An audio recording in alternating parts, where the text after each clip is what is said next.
नमस्कार मित्रांनो, 200 कोटी रुपयाचा चुराडा करून आणि त्याच्यावर 75 कोटी रुपयाचं व्याज भरून भरायचं आपल्याला, असा जो हरित सेतूचा उपक्रम राबवलास, डांबरी चांगले रस्ते खोदून त्याच्यावरती सिमेंटचे रस्ते बनवले आणि मध्ये मध्ये हे सगळे दगड लावलेत बघा.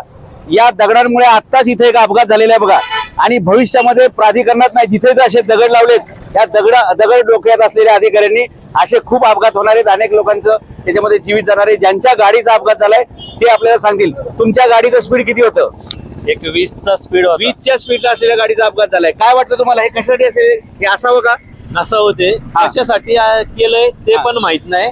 दुसरी गोष्ट, हा चौक आहे एवढा मोठा, त्यांनी लावलेला डिवायडरच्या दगडी जवळजवळ निम्म्या चौकापर्यंत त्या डिवायडरच्या दगडी इथपर्यंत आलेल्या आहे. हे चुकीचं काम झालेलं आहे. कोणत्याही देशामध्ये कॉर्नरला वळायचं होतं, म्हणजे यांना पुढे टर्न मारायचा होता, पण त्या दगडांमुळे गाडी इकडे झाली आणि इकडे आली. गाडी व्हायब्रेट होऊन जर डिवायडरला जाऊ शकते तर लक्षात घ्या अशा अपघातांची फ्रिक्वेन्सी भविष्यात किती होणार आहे. आता हे तर तुम्ही 4 व्हीलर मध्ये होते म्हणून तुमच्या जीवनाला काय झालेलं नाही सर. काय हा एक म्हणतो काय मागच्या त्या दिवशी फक्त दिसतच नाही गाडी, ड्रायव्हरला कसं दिसून सांगा बरं तिकडे आहे. या दगडांची ठेवण रचना अशी आहे की ते नाही तिकडून येताना ते दिसत नाही, पहिलं हे नव्हतं. अच्छा. आमची गाडी पण त्या दिवशी धडकली ना तिथं. अच्छा, याची पण गाडी धडकलेली आहे भविष्यात. म्हणजे अधिकाऱ्यांनी अशी व्यवस्था केलेली आहे की तुम्ही रस्ते धडकून मारा, चांगला रस्ता उघडून हे सिमेंटचा केलाय बघा. हा कोणत्याही देशामध्ये असे चौकोनी रस्ते नसतात बरं का. मी अनेक अमेरिकेपासून रशियापर्यंत प्रगत फिरलेलो आहे, सिंगापूर पासून ते दुबई पर्यंत बरं का. म्हणून तुम्हाला सांगू शकतो हे अत्यंत चुकीचं काम आहे. पालिका अशा प्रकारे कर्जबाजारी केलेली आहे आणि 22,000 कोटीचं कर्ज हे असल्या नसत्या उठाठेवी केल्यामुळे झालेले. हे सगळे तरुण आहेत, असे अनेक अपघात होत आहेत. आणि ह्या ज्या दगडी आहेत ना बघा, आता हे 2 व्हीलर गेलेले खड खड खडखड होत आहे. आपण हे सगळे स्पीड ब्रेकर काढणार.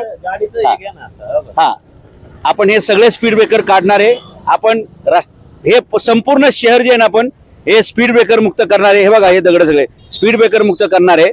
आपण रमलर मुक्त करणार आहे आणि ट्रॅफिक मुक्त पण करणार आहे. या दगडांवर येताना यांची गाडी जी आहे ना ती वायबल झाली आणि डायरेक्ट तिचं नियंत्रण सुटलं आणि वर सुटलेली आहे. पलीकडे डिवायडरवरनं पलीकडे गेलेली आहे. उद्या तिथे जर कोण लोक उभा असती, तिथे जर कोणाची गाडी असती 2 व्हीलर, तर त्याचाही बिचाराचा जीव गेला असता. दुसरी गोष्ट, हे चौकापासून हे डिवायडर सर जवळजवळ 10-12 दगडी लावलेलं एवढ्या मोठ्या लांब पलीकडे. चौकाला जर वळायचंय तर एवढं लांब का लावलेलं इथपर्यंत? चौक तिथपर्यंत का नेला? निम्मा चौक का केला? म्हणजे सदोष बांधकाम आहे. हो, अजिबात अक्कल न चालवता केलेली बांधकाम आहे. बरोबर आहे. त्याच्यामुळे हा सगळा प्रकार आहे. आपण या शहरातील सगळे स्पीड ब्रेकर, रमलर, खड्डे काढणार आहे आणि संपूर्ण शहर आपण ट्रॅफिक मुक्त करणार आहे. धन्यवाद.